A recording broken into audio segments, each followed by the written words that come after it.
ಮೊದಲ ಸಭೆ ಬೆಳಗಾವಿಯಲ್ಲಿ ನಡೀತು. ಅದಾದ ನಂತರ ಇನ್ನೊಂದು ಸಭೆ ವಿಜಯಪುರದಲ್ಲಿ ನಡೀತು. ಮತ್ತೊಂದು ಸಭೆ ಮೊನ್ನೆ ಬಬಲೇಶ್ವರದಲ್ಲಿ ನಡೀತು. ಈಶ್ವರಪ್ಪನವರು ಬಂದಂತಹ ಸಂದರ್ಭದಲ್ಲಿ, ಆ ಸಂದರ್ಭದಲ್ಲೂ ಕೂಡ ನಾನು ಹೋಗಿದ್ದೆ. ಇವತ್ತು ಮತ್ತೆ ಅಲ್ಲಿ ಹೋಗ್ತಾ ಇದ್ದೀನಿ. ನಾಳಿನ ಕಾರ್ಯಕ್ರಮದ ಇದು. ಅದಕ್ಕೆ ಇದೊಂದು ಯಾವುದೇ ವ್ಯಕ್ತಿಯ ವಿರುದ್ಧ ನಡೆಯುತ್ತಿರುವಂತಹ ಸಭೆ ಅಲ್ಲ, ಯಾವುದೇ ಪಕ್ಷದ ವಿರುದ್ಧ ನಡೆಯುತ್ತಿರುವಂತಹ ಸಭೆ ಅಲ್ಲ. ಇದೊಂದು ಹಿಂದೂ ಶಕ್ತಿ ಸಂಗಮ, ಬಸವಾದಿ ಶರಣರ ಒಂದು ಹಿಂದೂ ಶಕ್ತಿ ಸಂಗಮ. ಅದಕ್ಕೆ ಪೂಜ್ಯ ಕನ್ನೇರಿ ಶ್ರೀಗಳಿಗೆ ನೀವು ನಿರ್ಬಂಧನೆ ತೆರೆ ಆಗಿದೆ, ನೀವು ಬರಬೇಕಂತೇಳಿ ಎಲ್ಲ ಮಠಾಧೀಶರು, ಇನ್ನೊಂದು ವಿಷಯ ಗೊತ್ತಿರಲಿ, 300ಕ್ಕೂ ಅಧಿಕ ಮಠಾಧೀಶರು ನಾಳಿನ ಸಭೆಯಲ್ಲಿ ಭಾಗವಹಿಸ್ತಾ ಇದ್ದಾರೆ. 2,000ಕ್ಕೂ ಅಧಿಕ ಮಹಿಳೆಯರು ಕುಂಭದೊಂದಿಗೆ ಕುಂಭ ಒಂದು ಕಾರ್ಯಕ್ರಮದಲ್ಲಿ ಭಾಗವಹಿಸ್ತಾ ಇದ್ದಾರೆ. ಅಷ್ಟೇ ಅಲ್ಲ, ಅಂದಾಜು ಒಂದು 25,000 ಜನ ಕನಿಷ್ಠ ಆದರೂ ಸೇರ್ತಾರೆ ಅನ್ನೋ ಒಂದು ನಂಬಿಕೆ ನಮಗಿದೆ. ನಾನಂತ ಇದ್ದೀನಿ, ಜಿಲ್ಲೆಯಿಂದ ಇನ್ನೂ ಹೆಚ್ಚು ಜನ ಬಂದು ಅದಕ್ಕಿಂತ ಒಂದು ಸಹಸ್ರಾರು ಸಂಖ್ಯೆಯಲ್ಲಿ ಬಂದು ಒಂದು ಅಭೂತಪೂರ್ವ ಕಾರ್ಯಕ್ರಮ ಇದಾಗಲಿ ಅಂಥೇಳಿ ಎಲ್ಲರಿಗೂ ನಾನು ಈ ಕಾರ್ಯಕ್ರಮಕ್ಕೆ ಯಾವುದೇ ಊಹಾಪೋಹಗಳಿಗೆ, ಸುಳ್ಳು ಸುದ್ದಿಗಳಿಗೆ ಕಿವಿ ಕೊಡದೆ, ಅದಕ್ಕೆ ಎಲ್ಲರೂ ಈ ಕಾರ್ಯಕ್ರಮದಲ್ಲಿ ಸಮಸ್ತ ಹಿಂದೂವಾದಿಗಳು, ರಾಷ್ಟ್ರಭಕ್ತರು ಆಗಮಿಸಬೇಕು. ನಮ್ಮ ಶ್ಲೋಕಗಳ ಬಗ್ಗೆ ಮಾಧ್ಯಮದ ಮುಂದೆ ನೀನು ತಪ್ಪಾಗಿ ನುಡಿದು ಕನ್ನಡದಲ್ಲಿ ಕೂಡ ಸರಿಯಾಗಿ ಮಾತನಾಡಂಗಿಲ್ಲ. ಕನ್ನಡಕ್ಕೂ ಅಪಮಾನ ಮಾಡ್ತಿ, ನಮ್ಮ ಗೀತೆಗೂ ಅಪಮಾನ ಮಾಡ್ತಿ. ಯದಾ ಯದಾ ಈ ಧರ್ಮಸ್ಯ ಅಂತ ಇವನು ಬಾಯಿಲೆ ಅಬಾಬಾಬಾಬಾಬಾಬಾಬಾ ಹೆಣ್ಣು ಮಕ್ಕಳನ್ನ ಬಾಯಿಗೆ ಬಂದಂಗೆ ಬೈತಿ, ಅವಾಚ್ಯ ಶಬ್ದಗಳನ್ನು ಉಪಯೋಗ ಮಾಡ್ತಿ, ಅಸಂವಿಧಾನಗಳ ಪದಗಳನ್ನ ಉಪಯೋಗ ಮಾಡ್ಕೋತಿ. ಇದೇ ಒಂದು ಸಲ ಮಾತಾಡಿ, ಯದಾ ಯದಾ ಈ ಧರ್ಮಸ್ಯ ಗ್ಲಾನಿರ್ಭವತಿ ಭಾರತ ಅಭ್ಯುತ್ಥಾನಮ ಧರ್ಮಸ್ಯ ತದಾತ್ಮಾನಂ ಸೃಜಾಮ್ಯಹಂ ಪರಿತ್ರಾಣಾಯ ಸಾಧೂನಾಂ ವಿನಾಶಾಯ ಚ ದುಷ್ಕೃತಾಂ ಧರ್ಮ ಸಂಸ್ಥಾಪನಾರ್ಥಾಯ ಸಂಭವಾಮಿ ಯುಗೆ ಯುಗೆ. ಇದನ್ನ ಹೇಳಲಿಕ್ಕೆ ಬರಲಿಲ್ಲ ಅಂದ್ರೆ ಯಾಕೆ ಹೇಳಿದ್ವಿ? ನೀವು ಓದ್ ಪ್ರೆಸ್ ಮೀಟ್ನಾಗ ಓದಿಸುವುದಕ್ಕೆ ಹೇಳಲಿಕ್ಕೆ ಬರಂಗಿಲ್ಲ. ಮೊಬೈಲ್ ನೋಡಿ ಎಂತ ದುರ್ದೈವ. ಹಿಂದೂ ಧರ್ಮಕ್ಕೆ, ಭಗವದ್ಗೀತೆಗೆ ಅಪಮಾನ ಮಾಡ್ಲಿಕ್ಕೆ ನಾಟಕ ನಡೆಸಿ ಇದು. ಮತ್ತೆ ನನಗೆ ಅವ್ರ ಬಗ್ಗೆ ಗೌರವ ಅದ, ಇವ್ರ ಬಗ್ಗೆ ಗೌರವ ಅದ, ಹೆಣ್ಣು ಮಕ್ಕಳ ಬಗ್ಗೆ ಗೌರವ ಅದ ಇತ್ತಂದ್ರೆ ಇಂಥವ್ ನೀವು ಮಾತಾಡ್ತಿದ್ದಿದ್ದಿಲ್ಲ. ಇದೇ ಒಂದು ಸಲ ನನ್ನ ರಾಷ್ಟ್ರಭಕ್ತಿಯ ಬಗ್ಗೆ ನೀನು ಮಾತಾಡಿದಿ. जिस भाषा में तू समझता उसी भाषा में मैं भी जवाब दे सकता हूं. कीचड़ है करके पत्थर फेंकना छोड़ दिया मैंने. अगली बार मुंह को पट्टी बांध के फेंकने की जरूरत पड़ेगी, याद रख. ಸುಮ್ಮ ಕೂಡ್ತಾರೆ, ಬೊಗಳ್ತಾವ, ಏನು ಮಾಡಿದ್ರು ಅಂತೇಳಿ ಸುಮ್ಮ ಕೂಡ್ತಾರ ತಿಳ್ಕೊಬೇಡ. ನನ್ನಂಗ ಪ್ರತಿಯೊಬ್ಬ ಹಿಂದೂ ಕಾರ್ಯಕರ್ತ ತಯಾರದಾನ. ನನ್ನ ರಾಷ್ಟ್ರಭಕ್ತಿ ಬಗ್ಗೆ ನೀ ಏನು ಮಾತಾಡ್ತೀವೋ, ಎದಕ್ಕೆ ಮಾತಾಡಿದಿ? ನನ್ನ ಹೆಸರು ತಗೊಳ್ಳುವಂತ ಔಚಿತ್ಯವಾದ್ರೂ ಏನಿತ್ತು ನಿನಗೆ? ನಾನು ಎಲ್ಲಾದ್ರೂ ಅವನ ಬಗ್ಗೆ ಮಾತಾಡಿದ್ದ 8 ವರ್ಷ? ನಾನೊಬ್ಬ ಹಿಂದೂ ಆಗಿ ಹುಟ್ಟಿದ್ದೀನಿ, ಹಿಂದೂ ಆಗಿ ಜೀವನ ಮಾಡ್ತೀನಿ. ಮಿಸ್ಟರ್ ಖಾದ್ರಿ ಕೇಳ್ಕೋ, ಹಿಂದೂ ಆಗೇ ಹುಟ್ಟಿನಿ, ಹಿಂದೂ ಆಗಿ ಜೀವನ ಮಾಡ್ತೀನಿ, ಹಿಂದೂ ಆಗಿ ಹೋರಾಡ್ತೀನಿ, ಹಿಂದೂ ಆಗೇ ಸಾಯ್ತೀನಿ. I am a pure Hindu nationalist. ಇದರ ಅರ್ಥ ನಾನು ಇನ್ನೊಂದು ಧರ್ಮವನ್ನ ಹೀಯಾಳಿಸಿ ಮಾತನಾಡಂಗಿಲ್ಲ. ಎಲ್ಲಾ ಧರ್ಮದವರು ನನ್ನ ಸಹೋದರರೇ ಅಂತ ಸ್ವಾಮಿ ವಿವೇಕಾನಂದರು, ಬಸವಣ್ಣವರು, ಡಾಕ್ಟರ್ ಬಾಬಾ ಸಾಹೇಬ್ ಅಂಬೇಡ್ಕರ್ ಮಾರ್ಗದರ್ಶನದಲ್ಲಿರುವಂತಹ ಹಿಂದುತ್ವವನ್ನು ನಾನು ಪಾಲಿಸ್ತೀನಿ. ನನಗೆ ವ್ಯಕ್ತಿಗಿಂತ ಧರ್ಮ ಮುಖ್ಯ, ಧರ್ಮದಕ್ಕಿಂತ ದೇಶ ಮುಖ್ಯ. ನಿನಗೇನದ ಅದು ಹೇಳು. ನನಗೆ ಇವತ್ತು ನನ್ನ ಧರ್ಮ ಗ್ರಂಥದಕ್ಕಿಂತ ಬಾಬಾ ಸಾಹೇಬ್ ಅಂಬೇಡ್ಕರ್ ಅವರ ಪವಿತ್ರ ಸಂವಿಧಾನ ಗ್ರಂಥ ಮುಖ್ಯ. ನನಗೆ ನೀ ರಾಷ್ಟ್ರಭಕ್ತಿ ಕಲಿಸ್ಲಿಕ್ಕೆ ಹೋಗ್ತೀಯ ಮಿಸ್ಟರ್ ಖಾದ್ರಿ? ಕೊನೆ ಬಾರಿ ಹೇಳ್ತಾ ಇದ್ದೀನಿ, this is the first and last time. ತಿದ್ದುಕೊಂಡು ಚಲೋ ಅದ ಇಲ್ಲ, ನಿನ್ನ ಭಾಷೆ ಒಳಗೆ ನಾನು ಉತ್ತರ. ಸತ್ಯಕ್ಕೆ ದೂರವಾದದ್ದು ನಾನೇ ರಾಜೀನಾಮೆ ಕೊಟ್ಟು ನನ್ನ ವೈಯಕ್ತಿಕ ಕಾರಣದಿಂದ ಹೊರಗೆ ಬಂದಿದ್ದೀನಿ. ಮುಂದಿನ ಪ್ರಶ್ನೆ. ಸರ್, ಸಿದ್ಧಶ್ರೀ ಬ್ಯಾಂಕಿನ ಹಣವನ್ನು ಸಕ್ಕರೆ ಫ್ಯಾಕ್ಟರಿ ಬಳಸಿದ್ರಂತ ನನಗೆ ಅದರ ಬಗ್ಗೆ ಮಾಹಿತಿ ಇಲ್ಲ.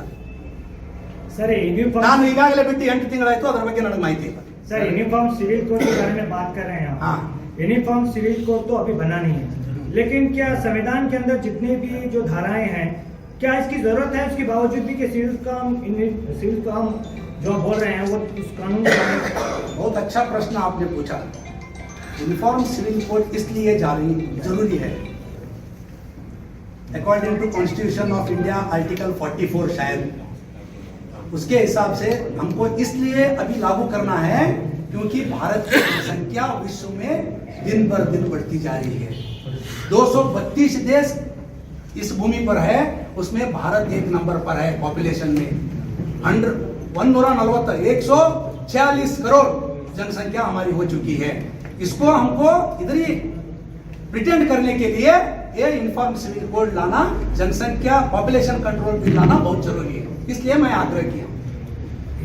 सिविल कोड जो लागू हो रहा है जनसंख्या पर नियंत्रण करने के लिए जो इससे पहले जनरेशन है जिनके 5-5, 6-6 बच्चे हैं, वो सब कास्ट में है, हिंदू में है, मुस्लिम में है, सिख में है, ईसाई में है, क्या उन पर भी लागू होगा या आने वाले जनरेशन नीचे आपको बहुत गलत फ्रेमी है।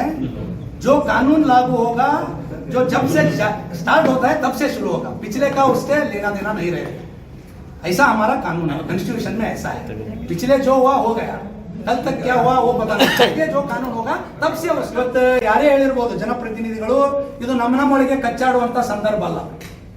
ಇದು ಎಲ್ಲರೂ ಸೇರ್ಕೊಂಡು ದೇಶದ್ರೋಹಿಗಳಿಗೆ ಒಂದು ಸಂದೇಶವನ್ನು ಕೊಡಬೇಕಾಗಿದೆ, ರಾಷ್ಟ್ರ ಭಕ್ತರಿಗೆ ನಾವೆಲ್ಲರೂ ಒಂದು ಅನ್ನೋ ಸಂದೇಶ ಕೊಡಬೇಕಾಗಿದೆ. ಅದಕ್ಕೆ ಆ ಹೇಳಿಕೆಗಳನ್ನೇನು ಬಹಳ ಗಂಭೀರವಾಗಿ ತೆಗೆದುಕೊಳ್ಳುವ ಅವಶ್ಯಕತೆ ಇಲ್ಲ. ಎಲ್ಲಾ ರಾಷ್ಟ್ರ ಭಕ್ತರು, ಎಲ್ಲಾ ಹಿಂದೂಗಳು ನಾಳಿನ ಕಾರ್ಯಕ್ರಮದಲ್ಲಿ ಭಾಗಿಯಾಗ್ತಾರೆ. ಹಿಂದೂ ಹುಲಿ ಅಂತ ಹೇಳ್ತಾರೆ, ಅವ್ರು ಭಾಗವಹಿಸಾಕತ್ತಿಲ್ಲ. ಅದರ ಬಗ್ಗೆ ಅವ್ರನ್ನೇ ಕೇಳಬೇಕು, ಅವ್ರು ಭಾಗವಹಿಸ್ತಾರೋ ಇಲ್ಲೋ ಅನ್ನೋದ್ರ ಬಗ್ಗೆ ನಾನು ಹೇಳೋದು ತಪ್ಪಾಗ್ತದೆ. ಅದರ ಬಗ್ಗೆ ಅವರೇ ಉತ್ತರ ಕೊಡೋದು ಸೂಕ್ತ ಅಂತ ನಾನು ಅನ್ಕೋತೀನಿ. ಇಲ್ಲ, ನಾನು ಅದರ ಬಗ್ಗೆ ಮಾತಾಡಂಗಿಲ್ಲ. ನಾನು ಯಾರನ್ನೂ ಹಿಂದೂ ವಿರೋಧಿ ಅಂತ ಕರೆಯಂಗಿಲ್ಲ. ನಮ್ಮ ಹೋರಾಟ ಏನೇ ಇದ್ರು ದೇಶದ್ರೋಹಿಗಳ ವಿರುದ್ಧ ಮಾತ್ರ ನಮ್ಮ ಹೋರಾಟ. ಯಾವುದೇ ವ್ಯಕ್ತಿ ಪಕ್ಷದ ವಿರುದ್ಧ ನಮ್ಮ ಹೋರಾಟ ಇಲ್ಲ. ದೇಶದ್ರೋಹಿಗಳನ್ನ ಮಾತ್ರ ನಾವು ವಿರೋಧ ಮಾಡ್ತೀನಿ. ಅದಕ್ಕೆ ಅವರ ವಿಚಾರಗಳನ್ನ ನಾವು ಅವರಿಗೆ ಕೇಳೋದು ಉತ್ತಮ ಅಂತ ನನಗನ್ನಿಸ್ತದೆ. ಆ ಸಮಾವೇಶದಲ್ಲಿ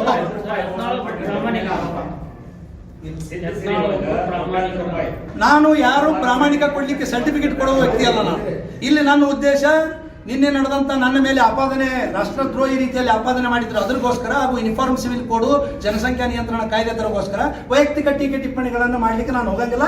ಅದರೊಳಗೆ ನನಗೆ ಇದೂ ಇಲ್ಲ. ಎಲ್ಲರೂ ನಾನು ಹಿಂದೂಗಳು, ಎಲ್ಲರೂ ರಾಷ್ಟ್ರ ಭಕ್ತರು, ಎಲ್ಲರನ್ನು ಸೇರಿ ನಾವು ಒಂದೇ ಅನ್ನೋ ಒಂದು ಉದ್ದೇಶದಿಂದ ನಾನು ಹೋರಾಟ ಮಾಡ್ತಾ ಬಂದಂತ ವ್ಯಕ್ತಿ. ಎದರ ಬಗ್ಗೆ ರೀ? ಸಿದ್ಧಸಿರಿ ಒಳಗ 28 ಮಂದಿನ ನೌಕರಿ ತಗೊಳ್ಳೋದು.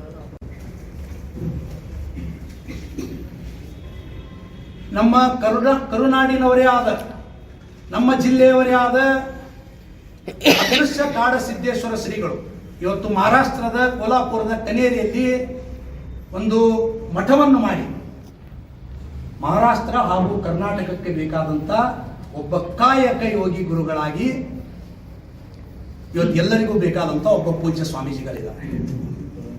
ಅವರ ಒಂದು ನಿರ್ಬಂಧನೆಯನ್ನು ಜಿಲ್ಲೆಗೆ ಹೇರಿದ್ದಂಥದ್ದು ನಾವು ಈಗಾಗಲೇ ವಿರೋಧ ಮಾಡಿದ್ದೀವಿ. ಬಹಳ ಅಕ್ಷರಶಃ ಅದನ್ನು ತಪ್ಪು ಮಾಡುತ್ತೆ ಸರ್ಕಾರ. ಅದನ್ನು ಮಾಡಬಾರ್ದಾಗಿತ್ತು.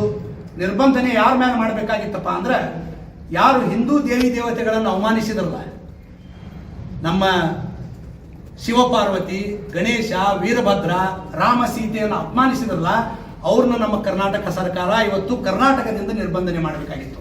ದುರದೃಷ್ಟವಶಾತ್ ಕಾಯಕ ಯೋಗಿ ಸಾವಯವ ಕೃಷಿಯನ್ನು ಇವತ್ತು ರೈತರಿಗೆ ತಿಳಿಸಿಕೊಟ್ಟು ಅನೇಕ ರೈತರಿಗೆ ಇವತ್ತು ಫಲವನ್ನು ನೀಡಿದಂತಹ ಕಾಡಸಿದ್ದೇಶ್ವರ ಶ್ರೀಗಳು, ಹಿಂದೂ ಧರ್ಮದ ಪ್ರಚಾರಕರು, ಪ್ರಖರ ಹಿಂದುತ್ವವಾದಿಗಳು, ಗೋಮಾತೆಯ ರಕ್ಷಕರು, ಅನೇಕ ಸಾವಿರಾರು ಬಡ ಯುವಕ ಯುವತಿಯರಿಗೆ ಶಿಕ್ಷಣ ಕೊಡುವುದರೊಂದಿಗೆ ವಸತಿ ಊಟವನ್ನು ನೀಡುತ್ತಿರುವಂತಹ ಒಬ್ಬ ಮಹಾದಾನಿ. ಅಷ್ಟೇ ಅಲ್ಲ, ವಯೋವೃದ್ಧರನ್ನು ಕೂಡ ಇವತ್ತು ತಮ್ಮ ಕನೇರಿ ಮಠದಲ್ಲಿಟ್ಟು ಅವರನ್ನು ಪೋಷಿಸುತ್ತಿರುವಂತಹ ಸ್ವಾಮಿಗಳು. ಬಹಳ ಮಹತ್ವವಾದಂತಹದ್ದು. ಅನೇಕ ಹಿಂದೂ ಧರ್ಮಗಳು ಇವತ್ತು ಇಸ್ಲಾಂ ಧರ್ಮಕ್ಕೆ ಮತಾಂತರ ಆಗಿದ್ರು.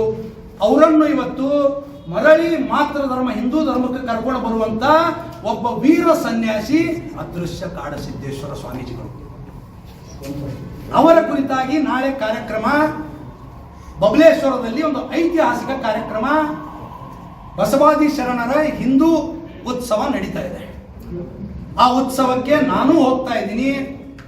ಜಿಲ್ಲೆಯ ಅನೇಕ ಹಿಂದೂ ಸಂಘಟನೆಗಳ ಕಾರ್ಯಕರ್ತರು, ನಮ್ಮ ಹಿಂದುತ್ವವಾದಿಗಳು, ಪಕ್ಷಾತೀತವಾಗಿ ಜಾತ್ಯತೀತವಾಗಿ ಎಲ್ಲ ರಾಷ್ಟ್ರ ಭಕ್ತರು ಆ ಒಂದು ಅಭೂತಪೂರ್ವ ಕಾರ್ಯಕ್ರಮಕ್ಕೆ ಭಾಗವಹಿಸಬೇಕಂತ ಹೇಳಿ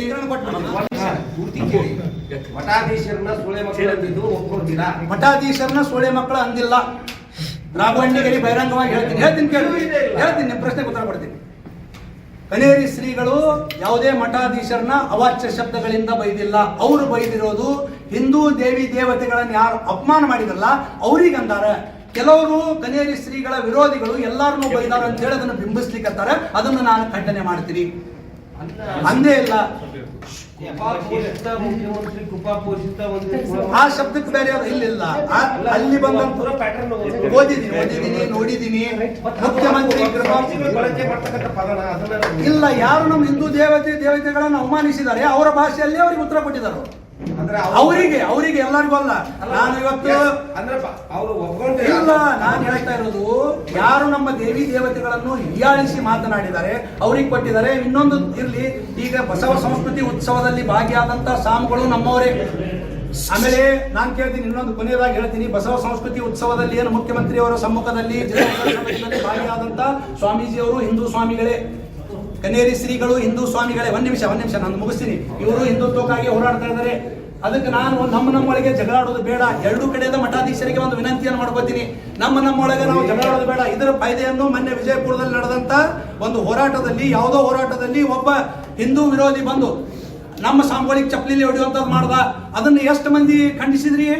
ನಾನು ಕೇಳ್ತೀನಿ, ವಿಜಯಪುರದ ಜಾತ್ಯತೀತ ಸೋಪ್ ವಾರ್ಡ್ ನಾಯಕರ ಅನಿಸೋದಿಲ್ಲ, ಎಷ್ಟು ಮಂದಿ ಅಲ್ಲೇನು ಕೆಲಸಪ್ಪ? ಒಂದು ಮುಲ್ಲಂದು ನಮ್ಮ ಕನೇರಿ ಶ್ರೀಗಳಿಗೆ ಬಂದು ಚಪ್ಪಲಿಲೆ ಹೊಡೆದು ಮೂತ್ರ ವಿಸರ್ಜನೆ ಮಾಡ್ಲಿಕ್ಕೆ ಹೋಗ್ತಾನೆ. ಹೋರಾಟ ನಡೆದಿದ್ದು ಬೇರೆದ್ರ ಸಂಬಂಧ.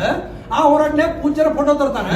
ನಾ ಇಷ್ಟೇ ಎರಡೂ ಕಡೆ ಸ್ವಾಮಿಗಳಿಗೆ ಇಷ್ಟೇ ಒಂದು ಕಳಕಳಿ ಮನವಿ ಮಾಡ್ಕೋತೀನಿ, ಅದು ಹೋದಂತ ಘಟನೆಯನ್ನ ಮರೆತು ಹಿಂದೂ ಸಮಾಜವನ್ನ, ಹಿಂದೂಗಳನ್ನ ಒಡೆದಾಗುವಂತ ಕೆಲಸ ಆಗಬಾರ್ದು.